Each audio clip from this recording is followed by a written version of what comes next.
మళ్ళీ వాళ్ళ అమ్మ మీరాకి ఫోన్ చేసి ఇలా మాట్లాడుతూ ఉంటుంది. అమ్మ, నేను అలానే అరవింద్ బాబు ఇద్దరం కూడా జాగ్రత్తగా పట్నం వచ్చేసాం. అవును, అక్కడ కల్పన మేడం ఉండాలి కదా, ఉన్నారా వెళ్ళిపోయారా అని అడిగేసరికి ఇక ఆ మాటలకు మీరు వెళ్ళిన వెంటనే ఆ పంతులమ్మ కూడా వెళ్ళిపోయింది.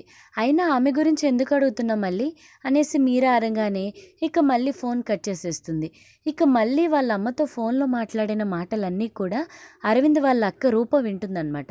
ఇక మళ్ళీ దగ్గరికి వచ్చి, మళ్ళీ నిజం చెప్పు, నేలకొండపల్లిలో ఏం జరిగింది అనేసి అడగగానే ఇక మళ్ళీ అక్కడ జరిగిందంతా కూడా చెప్తుందనమాట. నేను అరవింద్ బాబు అలానే మాలిని అక్క పేరు మీద అర్చన చేయించాలి అనేసి వెళ్ళాను, కానీ అక్కడ జరిగిన కథ వేరు అనేసి జరిగిన మొత్తం కూడా చెప్పేసరికి ఇక మళ్ళీ రూపతో చెప్తున్న మాటలన్నీ కూడా అరవింద్ వాళ్ళ పెద్దమ్మ పక్కనే ఉండి చాటుగా అన్నీ కూడా వినేస్తుంది. ఇక సడన్గా మళ్ళీ దగ్గరికి వచ్చి తన జుట్టు పట్టుకుని హాల్లోకి తీసుకువచ్చి మళ్ళీని ఒక్కసారిగా కిందకి తోసేస్తుంది అనమాట సుమిత్ర.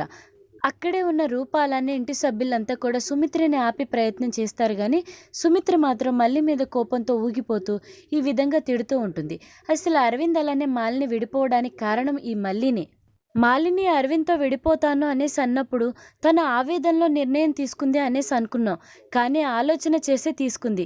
మాలిని నిర్ణయం కరెక్టే అనేసి సుమిత్ర చాలా ఆవేదనతో చెప్తూ ఉంటుందన్నమాట.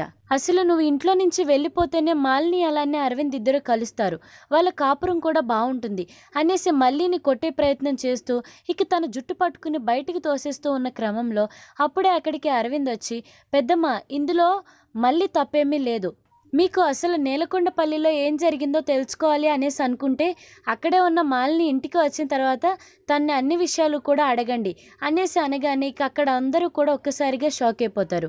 అసలు మాలిని నేలకొండపల్లి ఎందుకు వెళ్ళిందా అనేసి. సుమిత్ర అలానే అనుపమ ఇద్దరు కూడా మల్లిని తిడుతూ ఉంటే ఇక అక్కడే ఉన్న రూప, అమ్మ ఎందుకు తిడుతున్నారు, మల్లిది ఏ తప్పు కూడా లేదు, తనకి ఏ పాపం తెలీదు అనేసి మల్లికి సపోర్ట్ చేస్తుంటే ఇక అందరూ కూడా రూపని అంటారనమాట.